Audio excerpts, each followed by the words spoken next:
They say you should never be the last one to leave a place that wants to be empty.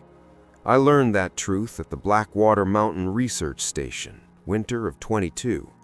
I wasn't a scientist, I was the station's final maintenance engineer, a glorified janitor for a dying government program. My job was simple: keep the generators humming, the data flowing to satellites that no longer listened, and wait for the spring thaw and the final closure team. For 6 weeks, I was utterly alone, or so I believed. The horror didn't come with a blizzard. It came with a silence so profound it felt like a physical pressure on the eardrums. It was on day 37, after a routine perimeter check, that I noticed the first discrepancy. The snow on the north side of the station, in the deep shadow of the pines, wasn't melting. Not under the weak sun, not when I poured a flask of scalding coffee over it. The steam rose, but the pristine granular whiteness remained undisturbed, cold in a way that seemed to sap the heat from the very air around it. I chalked it up to some freak of density, a trick of the permafrost. Then the footprints appeared, not outside, inside. I found them one morning in the fine layer of dust on the linoleum floor of the long decommissioned biolab wing. A single, bare human footprint, small like a child's or a woman's.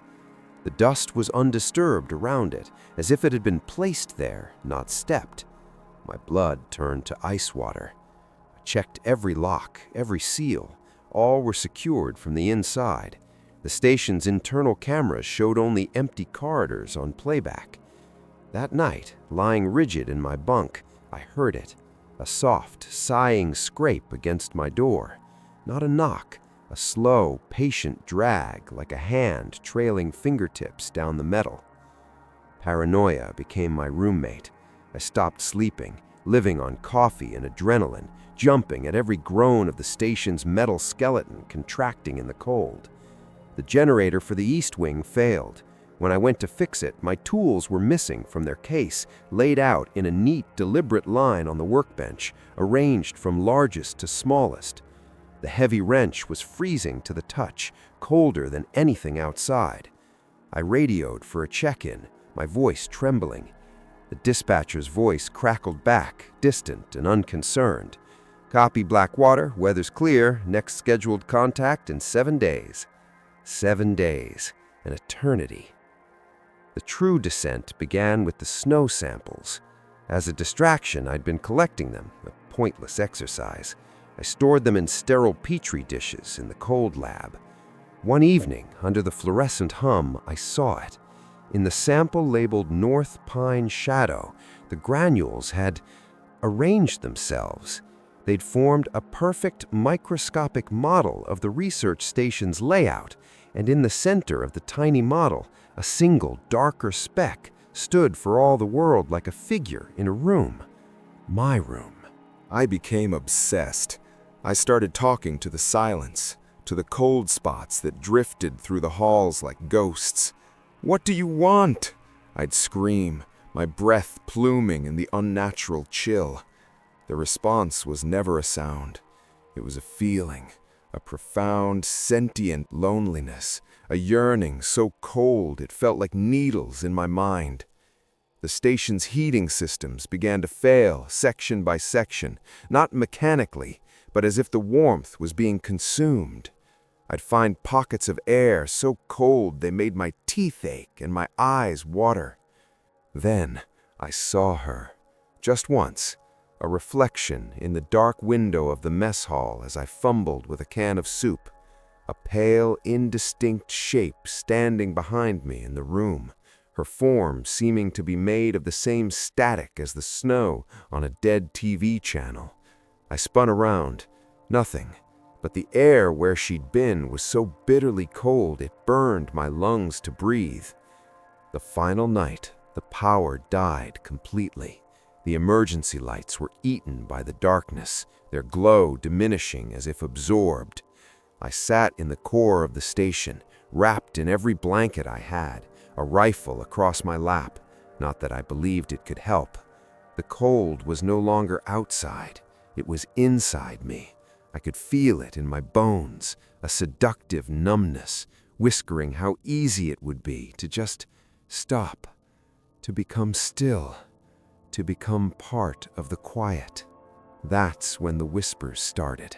Not in my ears, but in the very fabric of the station.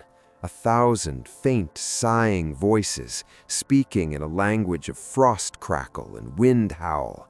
They spoke of isolation, of eons of silent watching, of a hunger for the heat and the noise of life. They weren't invading, they were reclaiming. The station, I understood, with dawning absolute terror, was built on something that sleeps in the deep, permanent winter of the earth, and our presence, our warmth, our time, had been an alarm clock. I knew I couldn't stay. At first light, a feeble gray smear on the horizon, I geared up to trek to the secondary shelter, 20 miles down the mountain. As I opened the main airlock, a gust of wind blasted in. It wasn't carrying snow. It was carrying a fine, sparkling dust that settled on my sleeves, my goggles, and didn't melt. It felt attentive. The trek is a blur of white agony. I didn't look back until I reached the first ridge. When I did, the Blackwater station was just a gray speck. But surrounding it, for miles in every direction, the snow moved. Not in drifts, it pulsed, slowly, rhythmically, like the breathing of a colossal white-furred beast.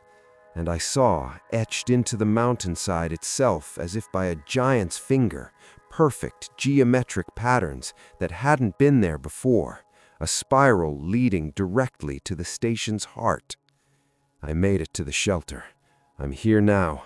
The radio is dead, the food is frozen, the cold here is normal, mercifully normal. But last night, as I tried to sleep, I brushed a hand across my cheek and felt a strange dry grit. In the beam of my flashlight, I saw it, a dozen granules of perfect icy white snow caught in my stubble. And they are not melting. The realization is a cold, sharp stone in my gut. I scrambled to the shelter's small stainless steel sink, frantically scrubbing at my face with frigid water. The granules swirl down the drain, but the feeling remains, a phantom chill embedded in my skin. I spend hours in a frenzy, stripping, inspecting every seam of my clothing, shaking out my boots. I find nothing more. The silence of the shelter, which should be a relief after the haunted murmur of Blackwater, is now a waiting thing. My mind fractures, running on 2 tracks. One is practical, survivalist, conserve fuel, ration food, signal for help. The other is a spiraling, silent scream. The snow at Blackwater wasn't haunted, it was aware, and I hadn't escaped it. I'd carried a piece of it with me, a seed, a scout. Days blur. The weak sun makes a token appearance each noon, offering no heat, only a blinding glare on the endless white. I try the radio every hour on the hour. Static, always static. But on the 3rd day, as I turn the dial, the static breaks. For just a second, I hear a voice. My voice. It's a recording from weeks ago, from my first days at Blackwater, cheerful and idiotic. Weather's clear, supplies are fine, looking forward to some quiet.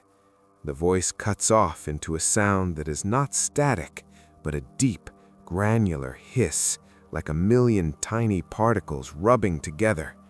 Then silence returns. That night, the heating stove sputters and dies. The fuel tank is half full. There's no mechanical reason for it to stop. I take it apart, my fingers growing clumsy and numb. Everything is clean, functional. But when I try to relight it, the flame won't catch. It's as if the very concept of ignition is being rejected by the air around it. The cold begins to seep in, a cold that feels familiar.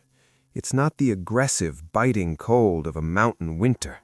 It's the patient, absorbing cold of the thing at Blackwater. It doesn't attack, it simply insists. It makes warmth seem like a distant, foolish memory. I pull my sleeping bag into the center of the room, as far from the walls as possible. I am drifting in and out of a terrified doze when I hear the new sound. It comes from outside, from the very walls of the shelter. A faint, ticking, scraping noise. Scritch, scritch, scritch. Pause. Scritch. It is the sound of something granular, like sand or snow, being dragged deliberately across the corrugated metal. I lie paralyzed, listening as it makes a slow circuit of the small building. It's studying the shape, learning the boundaries. The scraping stops right by my head on the other side of the thin metal wall. I hold my breath. I can see my own exhales as faint, desperate plumes in the dark, proof of my living heat, a beacon in the stillness. Then, from directly outside, comes a whisper. It is not a voice of air and vocal cords. It is the sound of wind through a narrow crack, shaped into something almost intelligible. Alone. It wasn't a question. It was a statement of fact, a confirmation. And in that word, I felt not a threat, but a profound cosmic pity. The thing, the consciousness in the snow, understood loneliness on a scale I couldn't fathom. It had been alone for millennia in the frozen dark, and my loneliness, my human isolation, was a tiny, bright spark it could see from across the eons. It wasn't hunting me, it was relating to me. It wanted to share its state of being. That understanding broke me more completely than any monster's roar ever could. The morning reveals the message. The south-facing window of the shelter, which catches the few hours of sun, is completely frosted over. But the frost isn't random. It is formed into a perfect, intricate fractal pattern, a branching, crystalline replication of the spiral I saw on the mountainside behind Blackwater. And at the center of the spiral on the glass, the frost is thin. Through it, I can see the outside world. There, in the snowbank, 10 feet from the door, is a shape. A smooth, human-sized depression, as if someone had lain down on their back and carefully, slowly stood up without disturbing the impression. It is fresh. No wind has blurred its edges. Leading from it to the very doorstep of my shelter are no footprints. Instead, there is a single, smooth, serpentine trail in the snow, like the path of a heavy rope being dragged. It ends at my door, and nestled in the very center of that trail, perfectly centered on the threshold, is a single, fist-sized mound of that same granular, non-melting snow from Blackwater. An offering, an invitation. I have not opened the door. I am sitting with my back against it, writing this in the final pages of the station logbook I brought with me. My hands are stiff, the pen clumsy. The cold inside the shelter is now absolute. My breath no longer forms clouds. The heat is stolen from it the moment it leaves my lips. I am becoming part of the stillness. The numbness is no longer frightening. It is peaceful. It promises an end to the shivering, the fear, the desperate, noisy struggle of being a warm thing in a cold universe. The scraping sound has moved from the walls to the roof. It's directly above me now, a soft, shifting, settling noise. It sounds like a bed being made, a place being prepared. I think I understand now. We were wrong to call them ghosts or monsters. They are the permanent residents. The winter of the world itself has a kind of consciousness, a pattern that seeks to perpetuate itself. Life, heat, noise, we are just temporary anomalies, brief fevers on a cold, still planet. And when we venture too far into the silent places, When we are the last ones left, the stillness notices us. It finds our loneliness familiar. It decides to keep us. The scraping has stopped. The silence that follows is the loudest sound I have ever heard. It is a complete and utter null. It is not an absence of sound. It is the sound of never. I can feel a presence on the other side of the door, not pressing against it, just being there, waiting for me to understand that the door is only on my side, that from its side there is no door at all. There is only the endless, welcoming white. I am so very tired of being warm. My son, Leo, begged for a mountain winter. "Real snow, Dad, not this slush," he'd say, staring out at our damp, gray city winters. After the divorce, the guilt was a heavier burden than any pack, so I booked us a week at the remote, picturesque Pinecrest Lodge, accessible only by the old Red Creek sled run, a 10-mile downhill traverse through stunning alpine forest on a custom passenger sled. The brochure promised an unforgettable ride into a winter wonderland. It was, but not in the way we imagined. The horror didn't begin on the ride in. That was all laughter and sparkling snow dust and Leo's whoops of joy as our guide, Mika, steered the twin-runner sled with practiced ease down the groomed track. It began on our third day, when the storm rolled in ahead of schedule, a snarling beast of white that silenced the world and buried the lodge under 3 feet of snow. The satellite phone was dead, the power lines were down. Mika, a man with eyes the color of the glacial ice he claimed to love, assured us it was fine. The lodge was stocked, we just waited out. It was just me, Leo, Mika, and 2 other guests, an elderly bird watcher named Clara, and a quiet man named David who said he was a writer. The first oddity was the sled run itself. After the storm, Mika went out to check the track. He came back an hour later, his face grim. "Something's used the run," he said, brushing snow from his shoulders. "Not a plow, not an animal. The tracks are smooth, like something heavy was dragged right down the center, all 10 miles, from the top of the ridge to the bottom of the ridge." He wouldn't elaborate, but that night, after Leo was asleep, I saw him from the window, standing at the tree line, staring down the moonlit, pristine white of the run with a tension in his shoulders that looked like fear. The next morning, Clara was gone. Not missing. Gone. Her coat, boots, and beloved binoculars were absent. We found a single set of footprints leading from the side door straight onto the sled run. They walked purposefully for about 50 yards, and then they just stopped. No fall, no disturbance, just an end, as if she'd been plucked straight up into the sky. But the sky was empty, a hard, cold blue. Panic set in, thin and sharp. David, the writer, suggested she'd wandered off confused. Mika insisted we stay put, stay together. But the lodge, once cozy, now felt like a glass box at the edge of a frozen sea. Our voices echoed too loudly. The silence between echoes was worse. That night, we heard the bells.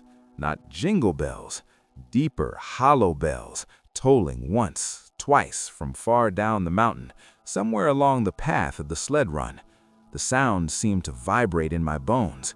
Leo clutched my arm, his small face pale. "It sounds sad, Dad," he whispered. Mika's face was ashen. "That's the old Summit Chapel bell," he muttered. "The rope's been rotted away for 40 years. David, in a burst of nervous energy, suggested we try to ski out for help at first light. Mika violently opposed it. They argued in hissed tones in the kitchen. I put Leo to bed, telling him stories of summer, of beaches, of anything but the cold and the bells. When I came out, David was gearing up, defiance in his eyes. "I'm not waiting for that sound to get closer," he said. Mika just looked at him with a terrifying pity. "The run is the only clear path. You can't go through the woods. The snow will swallow you. The run it's the only way, but it's not clear anymore." David left at dawn. We watched from the window as his orange jacket grew smaller, bobbing determinedly down the center of the wide white sled run. He made it maybe a mile, a dark speck against the white. Then he simply vanished. One moment he was there, skiing strong. The next, the run was empty. No fall, no struggle, just empty, as if the white had opened its mouth and swallowed him without a sound. That's when the real silence descended. It was a listening silence. Mika stopped speaking altogether. He just sat by the fire, sharpening a large hunting knife with a slow, rhythmic shick, shick, shick. His eyes were fixed on the window that faced the run. Leo stopped asking questions. He just held on to my hand, his own small and terribly cold. The second night of the bells, they were closer, not halfway up the mountain, maybe just 3 miles down the run. A single resonant bong that shook the icicles from the lodge eaves. It wasn't being rung by the wind. It had a terrible, deliberate rhythm. Bong. A long pause, just long enough to hope it was over. Bong. Mika finally spoke, his voice a dry rasp. They used to say the run was older than the lodge, older than the town, that it was a path worn down by something that needed a smooth, straight line down the mountain, before sleds, before skis. They'd find things on it in the spring, after the thaw. Animals sometimes, people once in a great while, always laid out perfectly in the center, no marks on them, just empty, like something had sucked the journey right out of them. What sucks a journey out of someone? I asked, my throat tight. Mika looked at me, and for the first time, I saw the sheer, unvarnished terror in the guide's eyes. The sled run isn't a road, mister. It's a feeding ground. And in a storm, when the world gets quiet and white, it gets hungry. It can hear the warmth of a traveler from miles away. It calls them with something they want to hear. For Clara, maybe it was a rare bird call. For David, maybe it was a voice promising a story. It pulls them onto the run, and then it takes the trip for itself, leaves the shell behind. Before I could process this insanity, a new sound cut through the night. Not a bell, a high, clear, joyful sound that turned my blood to ice. It was Leo's laughter. I sprinted upstairs. His room was empty, the window open, a drift of snow building on the floor. His footprints, small and heartbreakingly clear, led from his bed, across the room, and out the window onto the roof overhang. From there, a small slide in the snow showed where he'd dropped down. I followed, screaming his name, Mika, shadow behind me.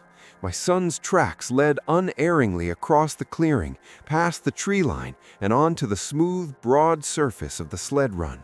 They went a short way down the center of the track, then stopped, just like Clara's. But in the moonlight, I saw something else. From the point where his footprints ended, 2 perfect, parallel grooves began in the snow. They ran down the center of the sled run, smooth and deep, exactly the width of a passenger sled. They were fresh, and they were leading down the mountain into the dark pine throat of the forest.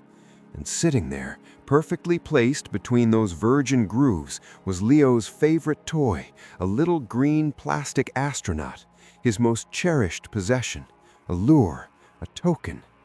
Mika grabbed my arm, his grip like iron. You can't. If you go on the run, you're giving it exactly what it wants, another traveler, more of the journey. I shook him off, a raw animal sound tearing from my throat. He's my son! I took the first step onto the run. The snow here didn't crunch. It gave way with a soft, sighing sound, like a breath being let out. The cold immediately felt different, not just the absence of heat, but an active, drawing cold. I started to run, following the grooves, calling Leo's name until my voice was a ragged scrap. I ran for what felt like miles, the grooves my only guide in the featureless white. The trees blurred into a dark wall. The world shrank to the path, the cold, and the pounding of my heart. Then, ahead, I saw a shape in the middle of the run, a small, dark lump. I sprinted, terror and hope warring in my chest. It was Leo's coat, empty, lying neatly folded in the very center of the tracks. It was warm to the touch, as if he'd just stepped out of it.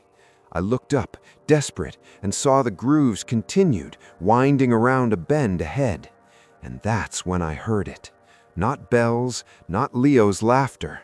From just around that bend, I heard the unmistakable, cheerful wooden rattle and whoosh of a sled on snow, the jingle of harness bells, the sound of my own voice from our first day, full of joy, saying, "Hold on tight, buddy, this is the best part." It was the sound of our trip down, our perfect, unforgettable ride, being played back from somewhere just ahead, just out of sight. And underneath it, a new sound, a slow, deep, grinding drag, like something massive and patient being pulled along the smooth path, savoring the memory of our journey, and now collecting its source. I am still standing here. The coat is in my arms. The sounds are just ahead.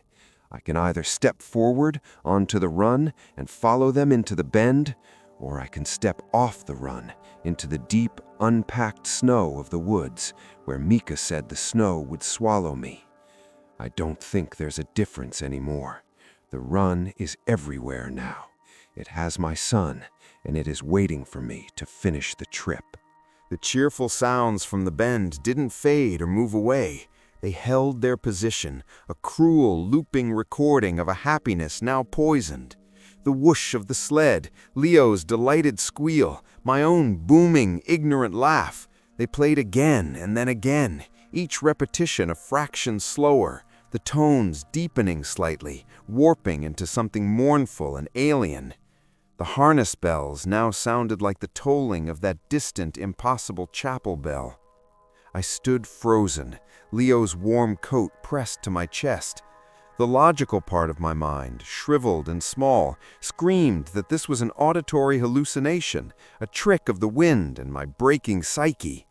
But the deeper, animal part knew. Mika was right. The run wasn't a place, it was a condition, a ritual. Something ancient and hungry used this path, and it fed on the essence of passage, on the joy and anticipation and fear of a journey. It had tasted hours on the way in. Now, in the deep silence of the storm's aftermath, it was coming for the fullness of the meal, for the travelers themselves. Stepping off the run into the deep powder was suicide. Mika had said it would swallow me. But staying on the run was a different kind of consumption. I looked back the way I'd come.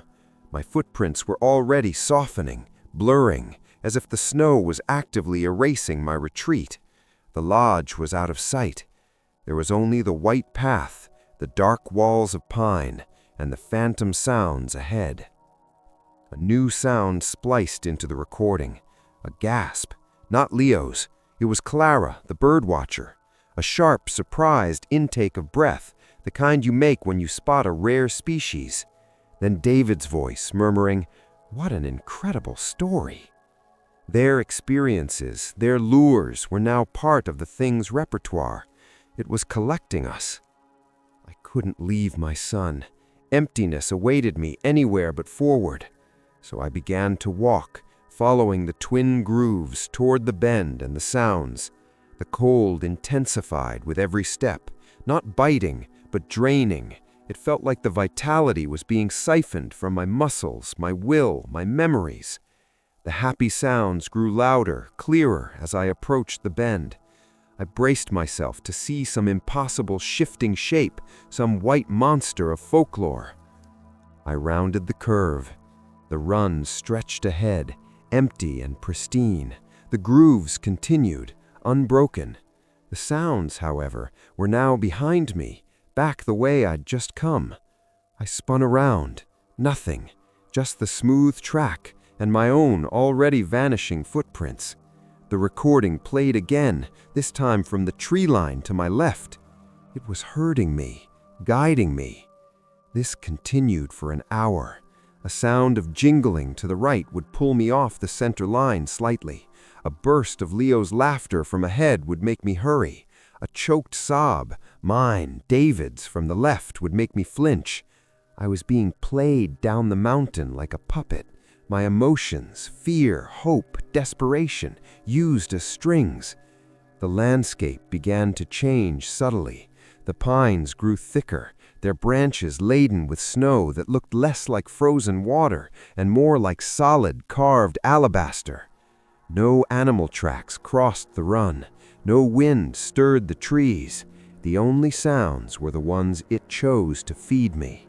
I found the first body just as the weak sun began to fail. Not a body, really, a placement. It was David, the writer. He was sitting upright in the snowbank to the side of the run, propped against a tree as if resting. His orange jacket was vivid against the white. His eyes were open, staring at the path with a look of vacant wonder. There was no visible injury, no frostbite. He was just empty. His skin was warm. In his lap was an open notebook, the pages blank. The pen was still in his hand. The journey, the story he'd sought, had been taken cleanly from him. The sight didn't fill me with new horror, it just confirmed a dreadful thesis. This was the destination, this vapid, warm stillness. The noises stopped. An absolute, crushing silence fell. It was a silence of expectation. I was close. The run ended in a small circular clearing I knew wasn't on any trail map. In the center stood the source of the grooves. It wasn't a monster. It was a sled, our sled, the one Mika had driven. It sat there, pristine, as if waiting for passengers.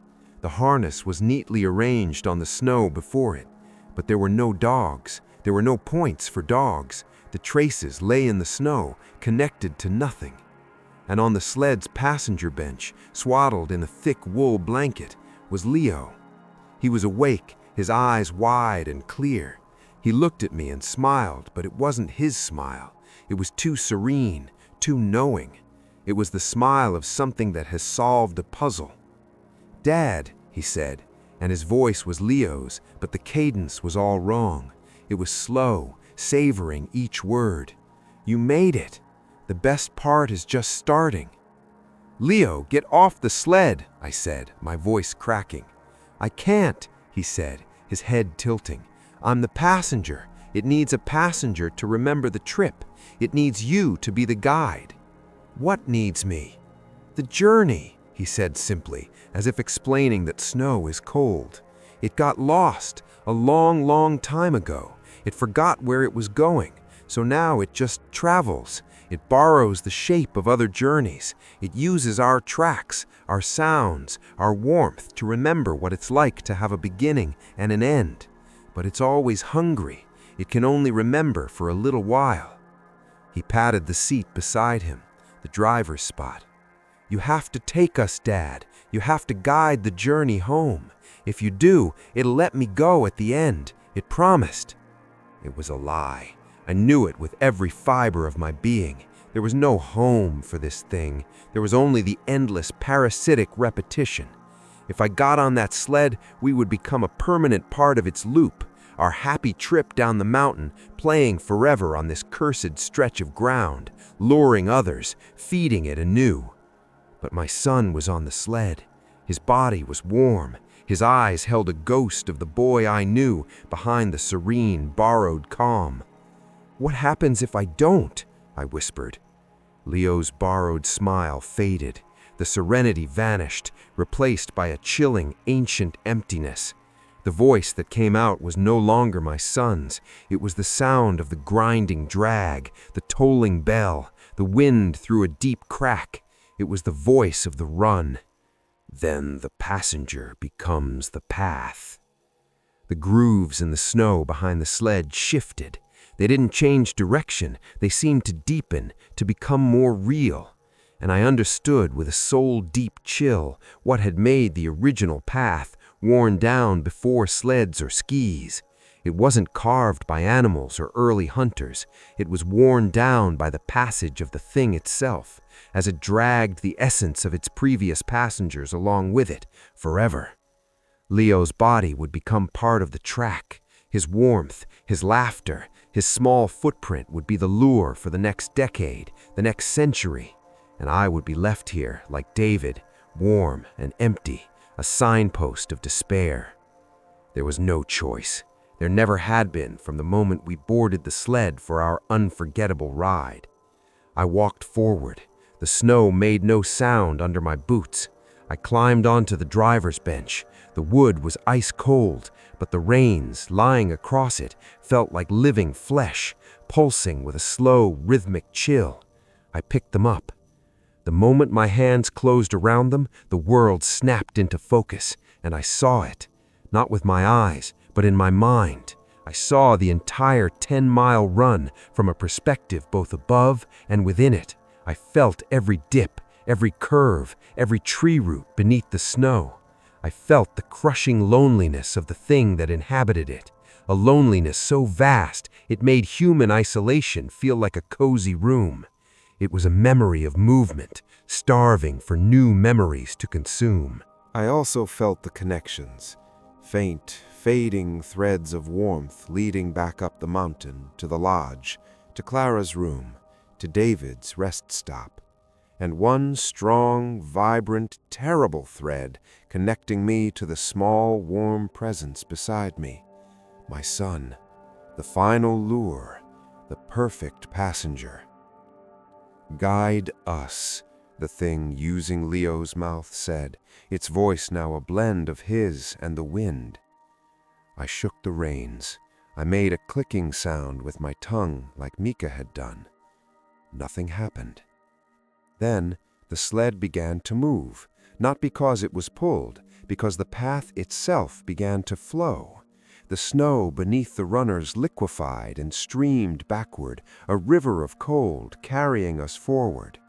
The trees on either side blurred, not from speed, but from a fundamental unwillingness of the place to be observed. The sounds returned, a roaring symphony of every journey ever taken on this path. The skis, the sleds, the boots, the panicked breaths, the joyous shouts, all layered into a single deafening waterfall of stolen passage. And I was not steering. I was remembering. I was pouring the memory of our first trip, the laughter, the speed, the stunning views into the path. The thing was drinking it from me and using that energy to move. Leo sat beside me, silent now, a conduit, his warmth being siphoned to fuel the memory. We reached the bottom of the mountain, the parking lot where our adventure had begun a lifetime ago. The sled glided to a perfect stop. The roaring ceased. The world was silent, still, and dark. Leo slumped against me. I grabbed him, feeling for a pulse. It was there, slow and steady. He was deeply asleep, his own serene smile gone, replaced by the slack, innocent expression of a sleeping child. He felt lighter, as if something substantive had been taken from him. The thing was gone from him. It was back in the run, sated for now. But as I lifted my son, aiming to carry him to our abandoned rental car, I felt a new weight in my hand. I still held the reins. I tried to release them. They wouldn't release. They had fused to my skin, not painfully, but seamlessly, like they had always been there. They were now thin, nearly translucent lines of cold trailing from my palms, vanishing into the snow that led back up the mountain. And in my mind, clear as a spoken command, came the thought, the compulsion, the instinct. Next time, you will guide the next ones. You know the way. You are part of the run now. I am a guide. The lodge will need a new one.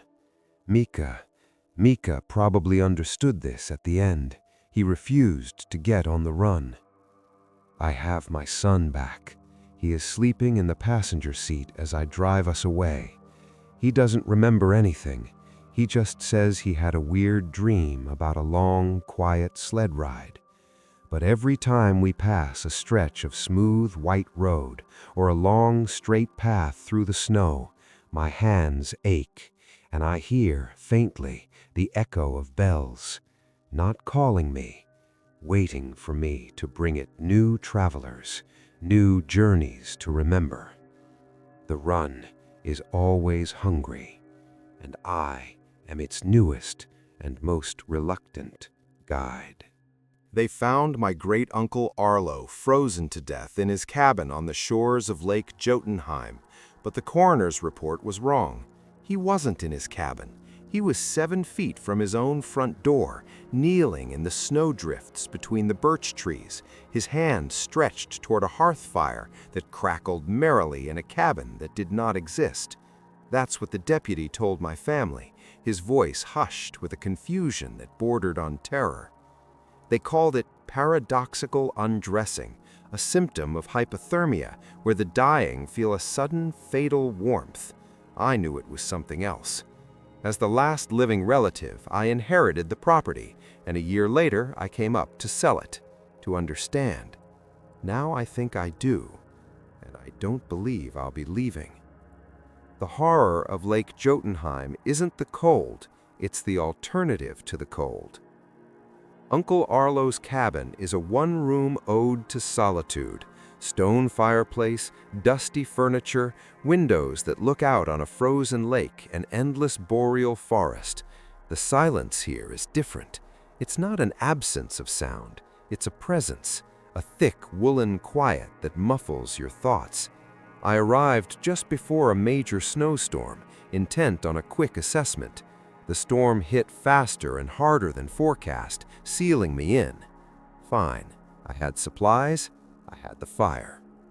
The first night building the fire, I felt it. A wave of warmth that wasn't my own. It washed over my back from the direction of the north wall, the solid log wall opposite the fireplace. It was the cozy, dry heat of a well-tended hearth, accompanied by the faint, almost subliminal scent of applewood and pipe tobacco, Arlo's blend.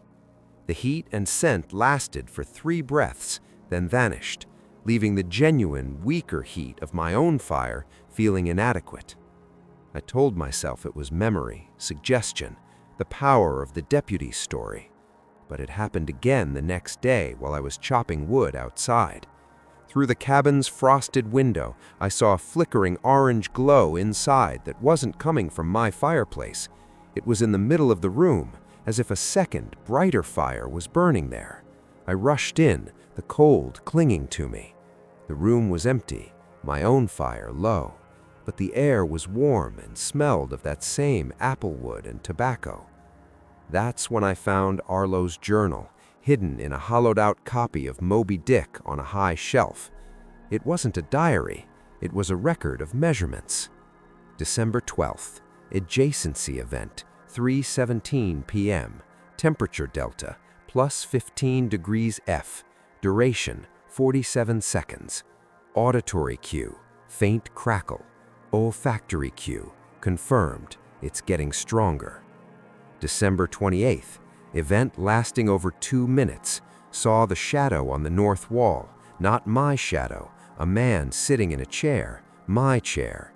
I feel the pull when it fades, a homesickness for a home that's right here. January 10th, it's not a memory, it's a place, a cabin adjacent to this one, same coordinates, different layer, warmer, better. They have a better fire. The entries grew more frantic, obsessed. He wrote of thin spots, of aligning the hearths. His final entry, scribbled in a shaky hand, read, "The door only appears when the temperatures align. Their winter is milder. Their fire is eternal. I can see the handle. I just need to get a little colder here to reach it." The storm raged for days. My food ran low. The cabin's cold became a living entity, creeping in past the fire's influence, and the adjacency events grew longer, more vivid. I'd be reading, and the light would change. My cabin's dim amber gloom would be replaced by a rich, buttery light. I'd hear the distinct, comfortable creak of a rocking chair that I don't own. Once I heard a whisper, not in my ear, but in the space just next to my ear. It's so much quieter over here. The pull Arlo described was real.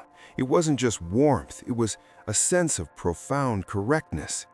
My cabin felt drafty, flawed, a pale imitation. The adjacent one felt whole, complete, and welcoming. The horror was in the seduction. The thing wasn't attacking me, it was offering me an upgrade, a better version of my own life, just a step to the left. On the 5th day, starving and half mad with cold, I saw the door. It manifested on the north wall, the one that always felt warm. It wasn't a phantom, it was a solid oak door with an iron latch, exactly where my wall should be. A fire roared in a hearth to its left, a hearth in my floor plan that should be outer wall. I saw a comfortable armchair, a book lying open on a side table. It was my cabin, but perfected, cozy, saved. I knew it was a trap. Arlo's frozen corpse was proof, but the cold in my cabin was a sharp, relentless agony. The hunger gnawed at my belly. The adjacent space promised an end to all of it. The whisper came again, clearer now, a friendly, grandfatherly voice that reminded me of Arlo. Just a step, just get a little colder to bridge the gap, then perpetual warmth. That was the key. Get a little colder. To reach the better place, you had to deepen the misery of this one. The adjacency wasn't a bridge, it was a scale, and to tip it, you had to put all your weight on the cold side. In a moment of shivering, delirious weakness, I did what it wanted. I opened my cabin's front door and let the blizzard in. The temperature plummeted. The wind screamed, scattering my papers, snuffling out my own fire. I stood in the swirling snow, watching the adjacent door. It grew clearer, more real. The warmth radiating from it was the most beautiful thing I had ever felt. I stepped toward it, leaving my own door open wide. The cold in my cabin was now absolute, lethal. The warmth from the other door bathed my face. I could see dust motes dancing in the firelight over there. I reached for the iron latch. My hand passed through it. It was an illusion, a magnificent sensory illusion. There was no door, no latch, just my north wall, now cold as a tombstone. The wave of betrayal was colder than the storm. The friendly voice was gone. In its place was a silence from the adjacent space that was somehow smug, satisfied. I stumbled back, frantically trying to close my real door against the blizzard. It was too heavy with drifted snow. I used the last of my strength to heave it shut, then collapsed on the floor, the true deadly cold of this reality setting its hooks in me. I think I understand now. The adjacent hearth isn't a place you can reach, it's a predator. It doesn't consume flesh, it consumes comfort. It shows you a perfect, warm, silent reflection of your shelter, and it makes you betray your own. You let the cold in, you weaken your own fire, you open your own doors, and then it leaves you. It takes the idea of warmth with it. It leaves you frozen in the corpse of your own choices, having rejected a flawed reality for a perfect illusion. I'm writing this by the last embers of my fire. I burned Arlo's journal and most of the furniture to keep it alive a little longer. It's not enough. The cold is inside the cabin now, and the adjacent hearth is back. I can see it more clearly than ever. The fire is magnificent. The chair looks so soft. The book on the table is Moby Dick. It's open to the exact page where Arlo hid his journal. The grandfatherly voice is whispering again. It's telling me I didn't get cold enough last time, that I didn't want it enough, that if I just go outside again, just for a little while, and let this cabin get truly, irreversibly cold, the door will solidify. It will be real. The worst part is, I believe it. Because the alternative is to sit here in this flawed, freezing darkness and know that a perfect, warm, silent version of my home is right there, just an inch away, forever out of reach. And that knowledge is the coldest thing of all. The embers died. The finality of their extinction was a small, dark shock in the pit of my stomach. The cabin plunged into a blackness so complete it felt solid.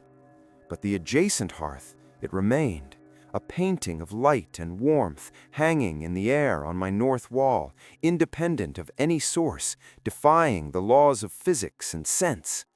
The scent of applewood was overpowering now, a cruel perfume in my freezing tomb. The voice persisted, a murmur woven into the creak of the phantom rocking chair. You see, it holds, it is constant. Your fire always dies, theirs does not. Why choose imperfection? Logic was a distant memory. Survival instinct had been hijacked. The predator wasn't offering me life, it was offering me a better death, a cozy, warm, quiet cessation. The frozen death awaiting me in Arlo's cabin was violent, painful, desperate. The death offered by the illusion was a gentle slipping away into a comfortable chair by a perpetual fire. My mind, broken by cold and despair, began to rationalize the choice. Perhaps this wasn't a trap, but a test, a final exam in desire. To reach heaven, you must first fully embrace hell. I found myself moving toward my cabin's front door again. My movements were sluggish, dreamlike. The decision was made in some deep, cold recess of my soul. I would give it what it wanted. I would make this place a perfect vacuum of cold, a total negation of heat and life. Then the scale would tip. The door would open. I opened the front door. The storm had subsided into a steady, silent fall of thick flakes. The world was a study in monochrome, still and waiting. I stepped outside, wearing only my indoor clothes. The cold hit me like a physical blow, driving the air from my lungs. I didn't close the door behind me. I left it open, an invitation for the void to fill my home. I walked away from the cabin, toward the frozen lake. Each step was an ordeal. The snow swallowed my legs to the knee. My tears froze on my cheeks. This was the ritual. This was the offering. Myself, my warmth, my commitment to this reality had to be zero. I looked back only once. From this distance, my cabin looked like a discarded dollhouse, dark, empty, with that impossible square of brilliant, welcoming light hovering on its north side. The adjacent hearth. It looked more real than the cabin itself. It looked like home. When my legs gave out, I collapsed into a snowdrift near the lake's shore. The cold was no longer painful. It was a deep, heavy numbness, a weighted blanket pulling me down into sleep. This was it, the final stage. As my body heat plummeted, as my consciousness frayed, I focused every shred of my will on that square of light. I am cold enough now, I thought, the words slurred and internal. Let me in. As if in response, the square of light expanded. It didn't just sit on the wall anymore. It flowed out, defining the shape of a cabin that wasn't there. I could see the entire structure, a perfect, slightly skewed replica of Arlo's cabin superimposed over the real one. Its door, solid and beautiful, swung inward. Warmth, real and profound, rolled out across the ice and snow toward me. It was a tangible wave, melting the top layer of snow around my body, kissing my frozen skin with the promise of life. The scent of applewood and tobacco was carried on it. I heard the crackle of the fire, the comfortable sigh of the chair. It was working. My sacrifice was being accepted. With the last of my strength, I pushed myself up and began to crawl, not back to my dark, open cabin, toward the glowing, open door of the adjacent one. The snow seemed to part for me. The distance, maybe 30 yards, felt infinite and yet immediate. My vision tunneled to that rectangle of golden light. I crossed the threshold. The sensation was instantaneous and wrong. It was not the relief of warmth. It was the sensation of replacement. The physical warmth was real. The freezing agony in my limbs receded, replaced by a comfortable, drowsy heat. I was inside a cabin. It was laid out exactly like Arlo's, but everything was in its place. The fire was perfect. The chair was plush. The copy of Moby Dick lay on the side table. It was silent, blissfully silent, save for the crackle of the fire. But I felt nothing. No joy, no relief, no peace. I looked down at my hands. They were pink and healthy. I stood up, no stiffness, no pain. I walked to the window. It looked out onto a frozen lake under a starry sky. But the lake was perfectly smooth. No drifts, no tracks. The forest was a static painting of black and white. No wind stirred a single branch. I tried to feel happy. I tried to feel saved. I couldn't. The capacity for feeling had been left outside, frozen in the snowdrift. I was warm, but I was empty. The predator hadn't wanted my life. It had wanted my discontent, my longing, my capacity to suffer the cold. It had fed on that, and in return, it had given me this, a perfect, sterile simulation. I went to the door I had just come through, and tried the handle. It was locked. Not stuck, locked from the inside. I looked for a key. There was none. I was in a beautifully appointed, warm, silent prison. I turned to the fire. It crackled, but the logs never burned down. The flames danced in an endless, repeating loop. I picked up the copy of Moby Dick. The pages were blank. That's when I saw the other chair. It was in the corner, facing the wall. I hadn't noticed it before. A figure sat in it.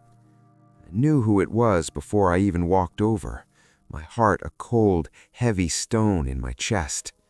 It was my great-uncle Arlo, or what was left of him. He was physically whole, warm, clean. He sat perfectly still, staring at the log wall. His eyes were open, unblinking. A faint, serene smile was on his lips. I touched his shoulder. He was warm. He did not react. He did not breathe. He was a waxwork of a man, preserved in perfect, empty comfort.